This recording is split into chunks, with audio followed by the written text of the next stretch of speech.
I am still the one who holds on to the dreams, to the love and try to restore through the rains, and my love remains. I'm still here, waiting for you, holding on to memories to see us through. I'm still here, loving you the same. Through the ups and downs, I remain, I remain, I remain. Your energy at this time for collective. I'll remain. Seasons go by, seasons change so fast, fast. But in my mind, my love will always last. I see your smile in the morning light, you're my guiding light. Oh, choice. I am still the one who holds on to the dreams, to the love and thrown to the storm, through the rains, and my love remains. I'm still here waiting for you, holding on to memories to see us through. I'm still here loving you the same. Through the ups and downs, I remain, I remain. I'll remain.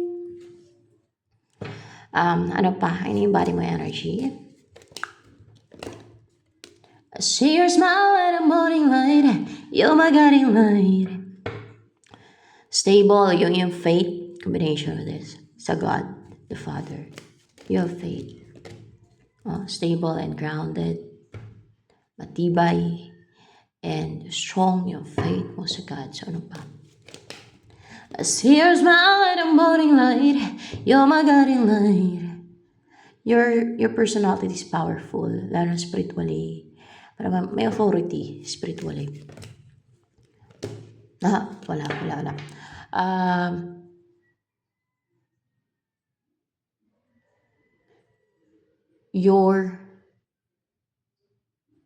You're so brave, full of strength, and powerful spiritually. Hindi powerful spiritually. Instead, strong yung personality mo. Yes, strong yung personality mo. You could able to cast out demons sa isang tao. Yes. Gamit yung perception. Alam mo yung perception.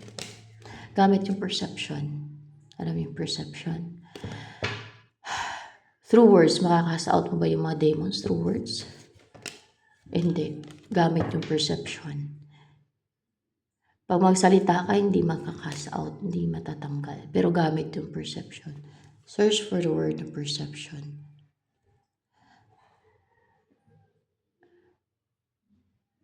Yung words, hindi. Iba-iba kasi yan, di ba, yung mga ibang mga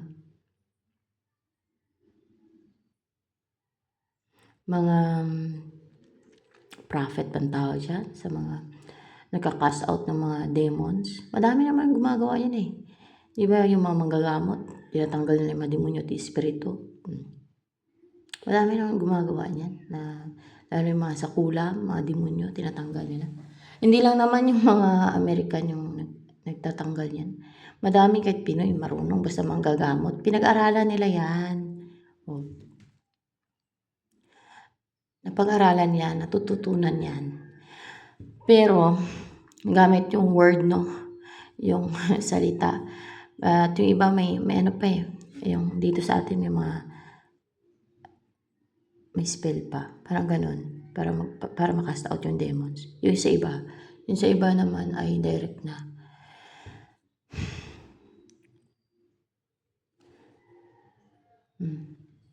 Gamit yung perception. It's because you're unique. Tingnan natin. Dahil unique ka. Ano pa? Common na yan, yung words ang ginagamit, pero ito perception ang gamit mo. What is perception? It's one of a psychic abilities. Madaming klase ng psychic abilities. May clairaudience, medium, clairvoyance, mental telepathy, perception, introcognitic, ano pa ba yung iba? Recognition, hindi. Cognition, ano ba yung tawag doon? Hindi ko naman, hindi ko ganun pinag-aralan. Pero madaming klase yan. So ano pa? I see your smile in the morning light. You're my guiding light. All choice. I am still the one who holds on to the dreams, to the love is drawn to the stars. May integrity ka. You're strong and confident. Nakikita yung confidence sa'yo. Yung pagiging bold and daring mo. You fear nothing or you don't fear to show your true self. Hindi yung nakahubad ka. Ano ka nun, baliw, maghubad ka. So, marami ta.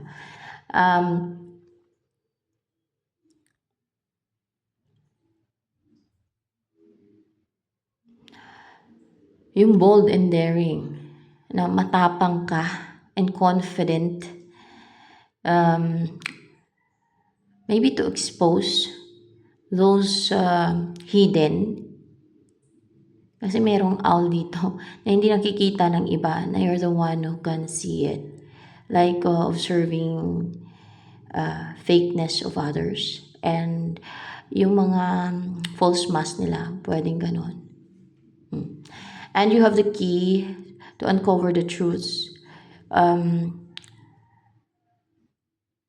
Here's the key and that sharp of mind and clear mind na or intuition mo man or perception mo, nakikita dyan, or gamit yung perception mo, no? And your intuition also, and your keen observation is if you have that, to expose, to reveal their true nature, their real identity. Kasi lalo na yung mga nagpe-pretend, hindi makalusot yung kanilang pagpe-pretend eh. Makikita sa kanilang mga actions, galaw, makikita yan ng taong may ability, lalo na yung mga psychic like me. Gamit yung perception at lahat ng mga psychic abilities. Yun ang mga psychic. And pwede din makaasa. Pag medium ay pwede maka-connect sa spirits. Katulad ng ginagawa ko. Na sila ang sumasagot sa mga tinatanong ko dito. Diba? Ganyan ang medium, guys, ha. Search for that word. Yung clear audience naman ay yung maririnig mo yung sinasabi ng spirit sa'yo. Or angels man. Clear audience. Hindi siya common. Madalang lang ang may ganyan. Meron din magagamot niyan. Yung huli kong dinaanan na namin yun ng nanay ko. Na may clear audience yung matanda na yun eh. Kaya nagulat ako, bakit alam niya? Yung sinabi sa akin ng God na iba lang, konti lang yung nasabi niya. Pero hindi naman lahat. Konti lang siguro yung sinabi sa kanya ng sa tingin ko may clear audience yung matanda na yung magagamot na yun. Hindi. Sa vision niya nakita. Hindi sa vision.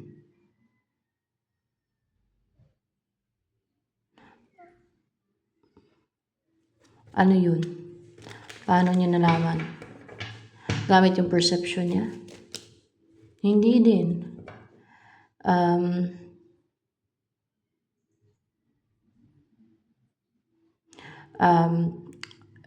Sinabi ng guide niya sa kanya, sa isip niya. Sinabi ng guide niya sa kanya sa isip niya. Ayun. Wala siyang clear audience. Madalang lang kasi yung may mga psychic abilities talaga. Alam ko, sabi, 15%, no, yung may mga psychic abilities na nakatira dito sa mundo, out of 100%, nasa 15%, yung may mga psychic abilities. Nasa 15% lang. Natanong ko na yun. Hala, konti lang. Marami-rami naman yan sa out of 100%. Kaya nga hindi common talaga yung may mga ganyang abilities. Kaya masasabi ng mga walang ganun na psychic abilities na weird o kaya sabihin nila baliw yung ano. Pero actually hindi weird at hindi baliw. Wala lang silang ganun, wala lang silang psychic abilities. Yung iba ay may clear audience, wala yung iba. Yung iba ay may perception, wala yung ibang psychic abilities. Yung iba ay may mental telepathy pero wala silang ibang ano. Meron naman na lahat na nasa kanya. Merong ganun. Sa tingin ko, ano yun? It's gift from God. Galing sa God yun. Hindi, it's not gift from God. Hindi naman gini-gift yun. Inborn yun, inborn. Inborn talaga yun. Yung mga ganun kakayanan. Inborn. Pero kung may mga ganun ka, kunwari binigyan ka ng ganun ng God, pero inborn talaga yun. Ipakita niya yun sa'yo, sabihin niya yun sa'yo na may mga ganun kang kakayanan. Kahit sa panaginip mo na binigyan ka, based sa experience ko bata ka pa lang, kahit sa panaginip mo, sa vision mo na papanaginipan ka ng God o through your vision na binigyan ka niya o sabihin na natin may ganun kang mga taglay o binigyan ka niya, pwede din, o may ganun kang mga taglay na kakayanan o mag-gift o mga psychic abilities, mga ganun, or even wisdom, kung ganun ka na talaga, it's inborn. So, ibig sabihin, pag may mga ganun ka, meron kang mission, no? May mission ka pag may mga ganun kang abilities. Kasi gagamitin mo yan sa mission mo. Ganun yun. Wala palang clear audience yung ano. Sinabi lang sa isip niya nung guide niya. Nung nag-guide sa kanya ng angel ang nagsabi sa kanya yun sa matanda na yun. Pero hindi, yung nag-guide sa kanya, pero hindi niya yun guide na yung angel na yun. Sinabi lang sa kanya ng angel yun. Nag-guide yun sa kanya, sa isip niya. Sa isip niya lang yun, pero hindi niya yun narinig. Hindi niya yun narinig kasi wala naman siyang clear audience yung matanda na yun. Sinabi ko na, bakit alam niya na may mission ako, yung mga gano'n na may, madalang din yung gano'n ha. Kahit na, yung, alam yung guided. Marunong mag-intindi ng mga guide sa kanya. Kahit sa isip lang, sinasabi. Madalang lang kasi yung mga gano'n eh. Kaya yung mga walang gano'n, sabihin nila, baliw, weird. Kasi wala nga silang gano'n. Kasi 15% lang may gano'n. Konti lang talaga. Actually, marami-rami na yan out of 100% sa buong nakatira dito sa mundong to. Madami-dami na yun, 15%. Pero isipin mo, 15%. Mga 85% walang. Siguro yung iba mga mental telepathy lang, and then wala yung iba. Yung iba ay clear audience lang. Meron naman na lahat na nasa kanya. So, ganun.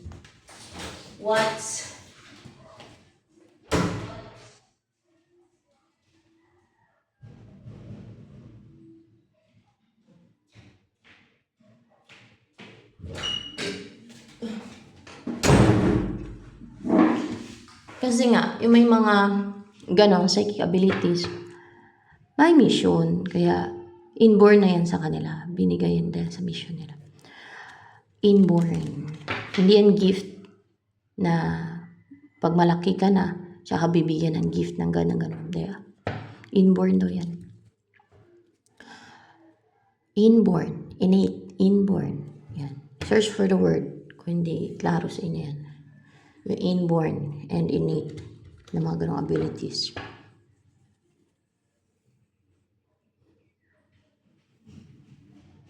Kung wala kang ganun, okay lang yun. Mag-focus ka na lang sa personal life mo, sa life goals mo. Ibig sabihin, wala kang mission, no? Wala kang obligasyon, wala kang responsibility. Focus ka na lang sa pagpayaman. Basta sa yung patas na paraan, wala kang nilalamangan, wala kang nilinlang, di ba? wala kang kinukuhaan, wala kang yung manguha ka ng sa iba, hindi ka gano'n na manguha ka ng sa iba. O, di ba? Basta ganun lang. Yaman na galing sa sikap, tiyaga, dedikasyon, focus. Kahit minsan, hindi na kailangan ng hard work eh. Pero kailangan mo din talaga ng hard work kahit paminsan-minsan. Kahit negosyo pa yan. Talagang kailangan mo din ng focus. Kasi pag negosyo, pera, magkapital ka lang, no? And then mag-put up ka ng business. Depende sa negosyo. Yan. Hindi mo naman kailangan magtrabaho ng todo pag may negosyo ka kasi. Depende sa negosyo pa rin yan, no? Kadalasan pag may negosyo ka, magaan ang trabaho mo. Hindi hard work, no? Kasi yung kadalasan dyan, pag negosyo, lalo pag investment, pera ang pinapagalaw mo. Pera ang pinapatrabaho mo. Yan ang nagtatrabaho para sa'yo. Diba? Smart.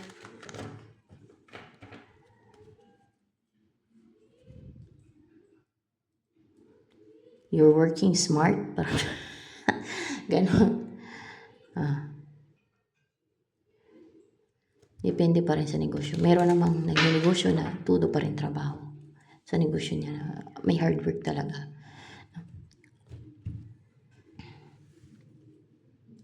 Pag investment yun, pera ang talagang gagalaw para sa'yo.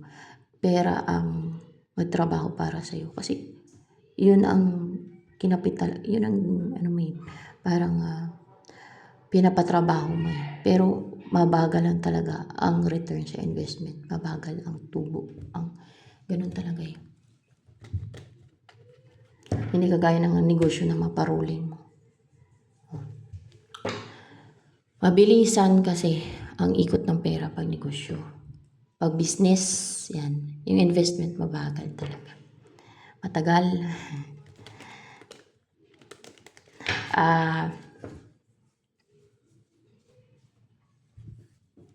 Yun ang aking alam, no? Basic experience ko din.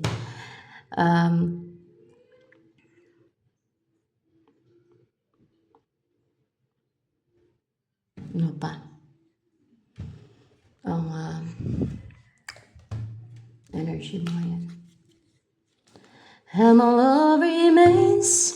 I'm still here waiting for you. All that ancient memories just see as true. I'm still here loving you the same. Through the ups and downs, I remain. I remain. But in my mind, my love will always last. I see your smile in the morning light. Ano ba to? Palang pa yan eh.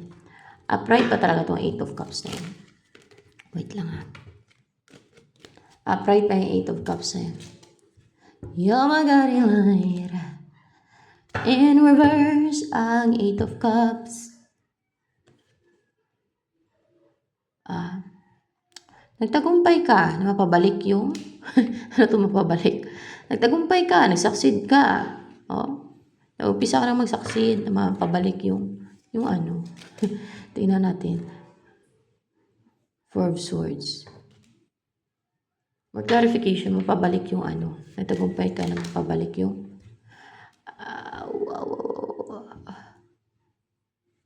deceit ng iba na ginagawa sa'yo. Scheme, deceit. Hindi deceit. Maybe it's a cheater, deceitful person na parang pinapatulog-tulugan lang yung koneksyon. Ayan. It's your person. It's your person. Ayan, mag-take na action. Babalik siya sa'yo. Nagtagumpay ka, pabalik siya. So, ibig sabihin, babalik siya sa'yo. Oh, babalik siya sa'yo, makipag-reunite sa'yo. Bongga. Ex mo. Huwag kang gagawa ng witchcraft para nga lang okay spell o bulong-bulong na yan. Sa demonyo yan, malagay ko si Impyerno yan pag pinapatuloy yan.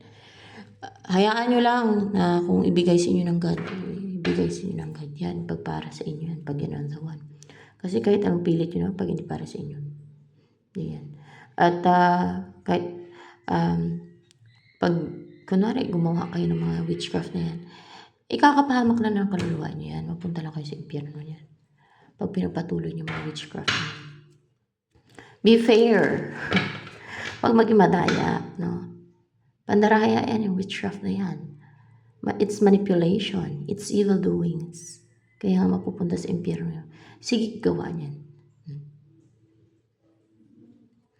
Enchandes? Si Six Bamba. Enchandes?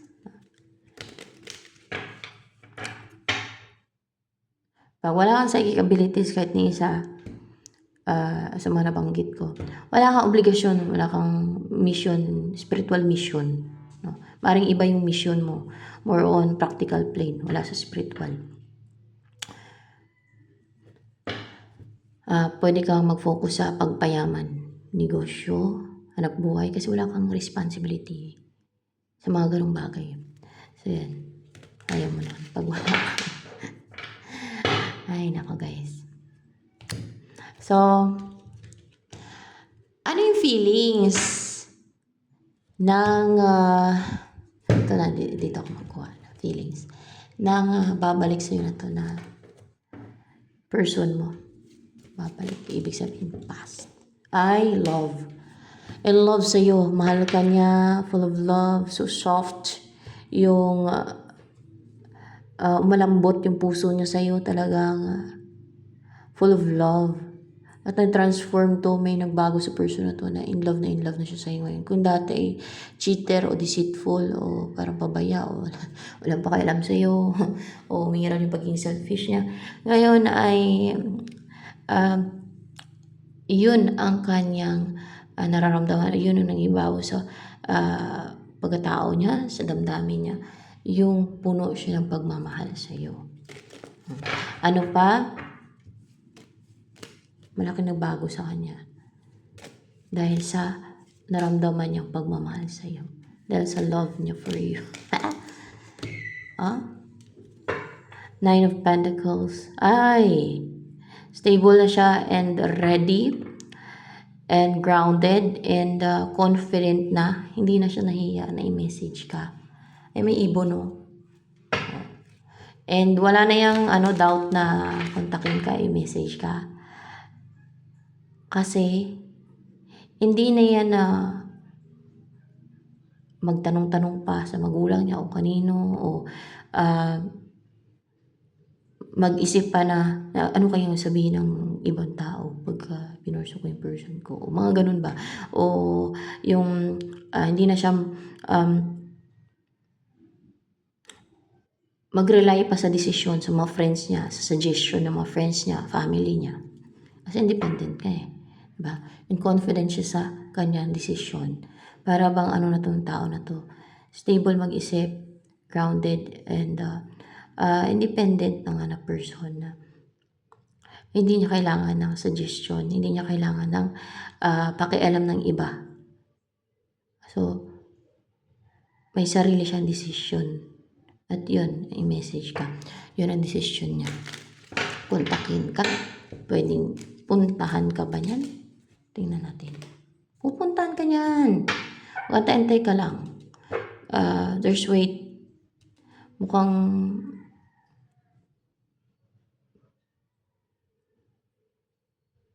what's with the Three of Wands here?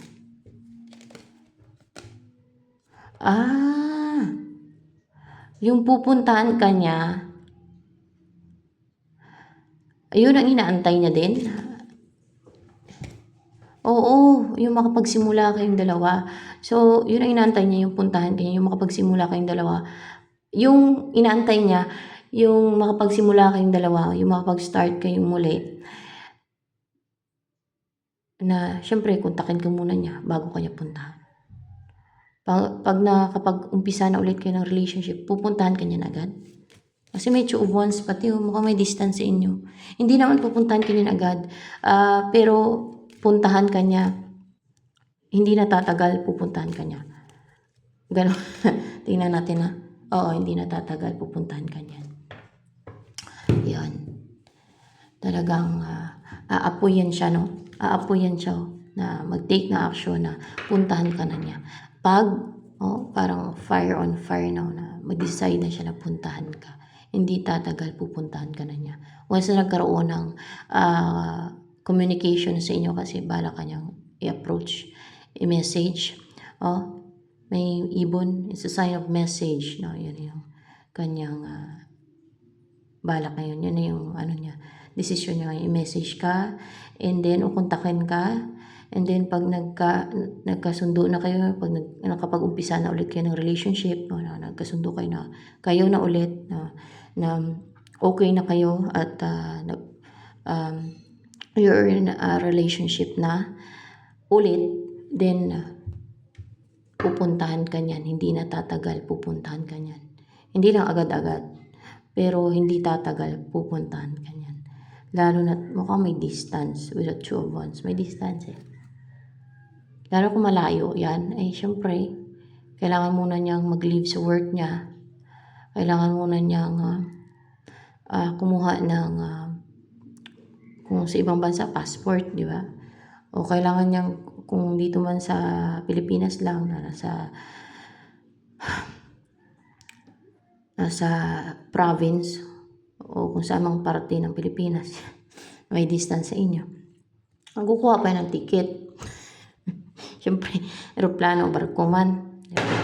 So, ayan. Ito na lamang for collective reading. Sa mga baguhan pa rito sa aking channel, please to subscribe at huwag po ninyong kalimutang i-click ang bell button na sa ganun namin notify kayo sa mga susunod na videos na upload ko. At pag-like naman po at pag-comment na rin sa ating comment section box, lalo na sa mga nakaresonate sa reading nito.